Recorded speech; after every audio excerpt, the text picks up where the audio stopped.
जी students, हमारा next chapter है chapter number 3, the periodic table.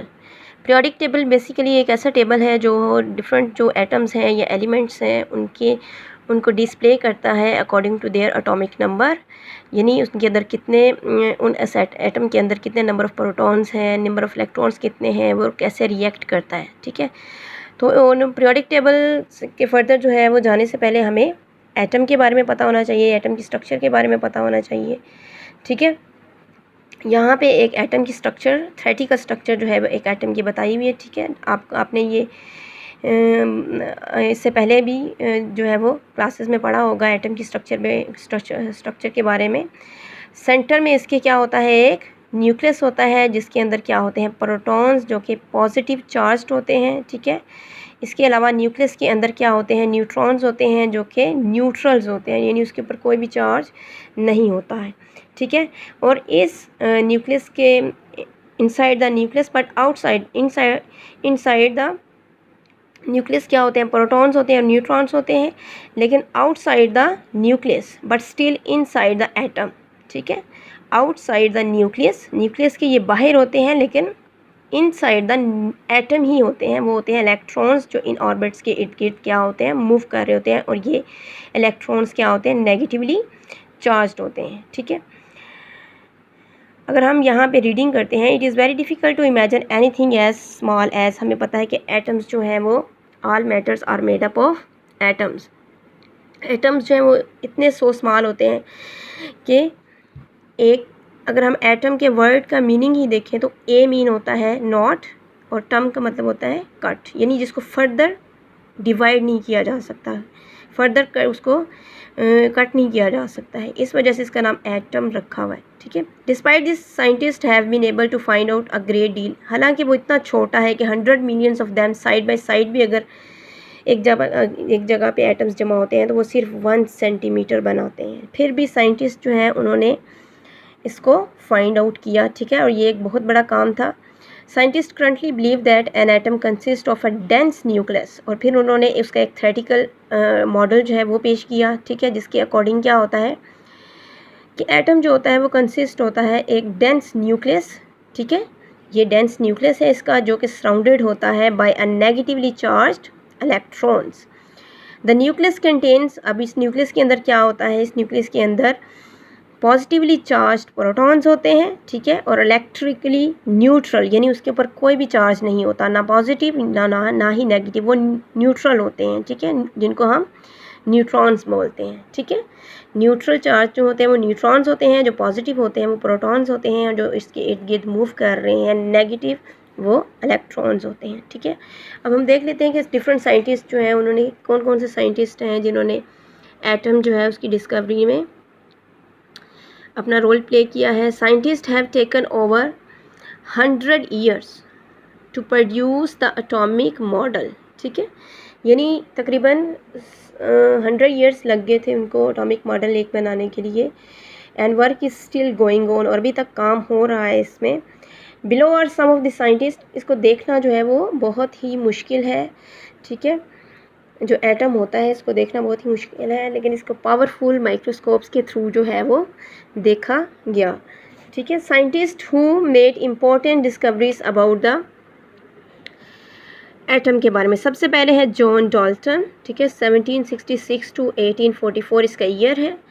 ये फर्स्ट साइंटिस्ट था हु वर्क, यहाँ पे इसकी पिक भी दी गई है। ठीक है, who worked out that everything was made of atoms, यानी जॉन डाल्टन सबसे पहला साइंटिस्ट था जिसने कहा कि हर चीज़ जो है वो all matters are made up of atoms. ठीक है, Dalton found out that water could only evaporate into the air, और वो उसने कैसे कहा कि उसने कहा कि अगर पानी जो है वो हवा के अंदर वेपोरेट हो रहा है तो कोई ना कोई ऐसी चीज़ है जो वाटर और एयर जो है उनको उसके अंदर ऐसे पार्टिकल्स ज़रूर होंगे जो एक दूसरे के साथ मिक्स हो जाते हैं, और इस तरह वाटर जो है वो एयर के अंदर चला जाता है। Dalton then had the idea that everything is made of particles, और उन पार्टिकल्स को उसने एटम्स का नाम दिया था। ठीक है, Dalton also thought different atoms had different weights, उसका ये भी ख्याल था कि डिफरेंट जो एटम्स होते हैं उनका वेट भी डिफरेंट हो सकता है, ठीक है।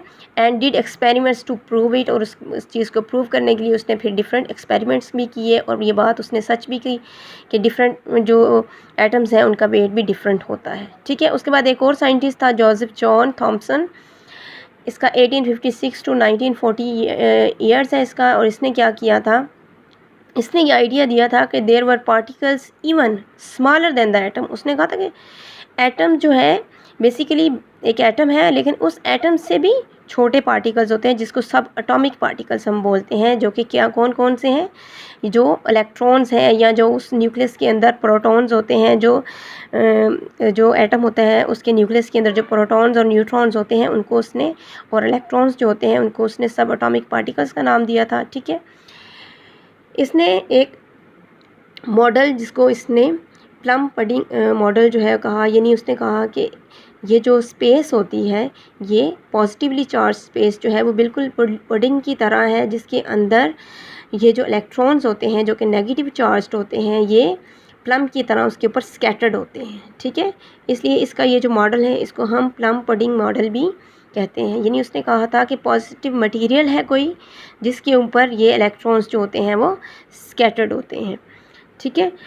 In Thomson's atomic model most of the space in an atom is made up of positively charged material with lots of tiny negatively charged electrons scattered through it। जैसे कि यहाँ पे देखें ये पॉजिटिव मटेरियल है और इसके ऊपर ये जो इलेक्ट्रॉन्स हैं ये स्कैटर्ड हैं। इसके बाद एक और साइंटिस्ट है अर्नेस्ट रदरफोर्ड, 1871 टू 1937 है, उसने भी स्टडी की थी एटम्स के बारे में, ठीक है।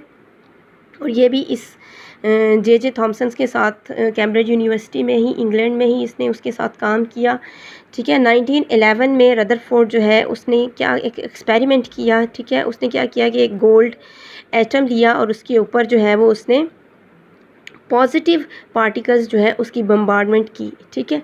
जब उसने उस एटम के ऊपर उन बीम ऑफ पॉजिटिव पार्टिकल्स जो है उसको छोड़ा तो उसने देखा कि बहुत सारे पार्टिकल्स तो बिल्कुल सीधा वहाँ से उस एटम में से गुजर गए हैं, लेकिन कुछ ऐसे पॉजिटिव पार्टिकल्स भी हैं जो उसके साथ टकराने के बाद जो है वो रिपेल हो रहे हैं, ठीक है। पॉजिटिव पार्टिकल्स जो हैं वो रिपेल हो रहे होते हैं। However, some particles were repelled since positive particles can only be repelled by something positive। यानी आपको पता है ना पॉजिटिव और पॉजिटिव एक दूसरे को रिपेल करते हैं, और पॉजिटिव और नेगेटिव जो होता है वो अट्रैक्ट करता है। तो उसने कहा कि कोई ना कोई ऐसी चीज़ है पॉजिटिव सेंटर में जो इन पॉजिटिव पार्टिकल्स को रिपेल कर रही है, वापस मोड़ रही है, ठीक है।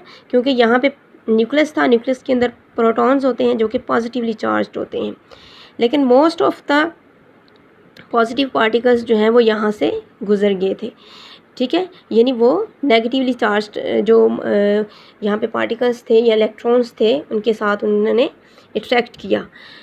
Rutherford decided there must be a positive bit in the center of each atom. Also this positive bit must be very small। यानी उसने कहा कि कोई दरमियान में कोई ना कोई ऐसी चीज़ है पॉजिटिव जो उनको रिपेल कर रही है, और वो बहुत छोटी है, ठीक है, क्योंकि वो बहुत कम जो बीम ऑफ पॉजिटिव पार्टिकल्स है उनको रिपेल कर रही है। मोस्ट ऑफ देम जो हैं वो उसमें से गुजर गए हैं।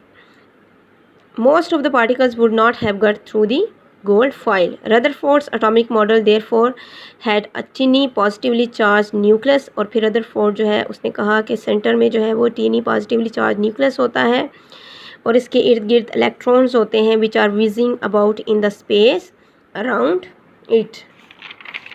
फिर इसके बाद एक और साइंटिस्ट है नील्स बोहर, 1885 से 1962 इसका ईयर है। बोहर ने और फिर रदरफोर्ड जो है उन दोनों ने एटॉमिक मॉडल जो है वो पेश किया था एटम के लिए, ठीक है।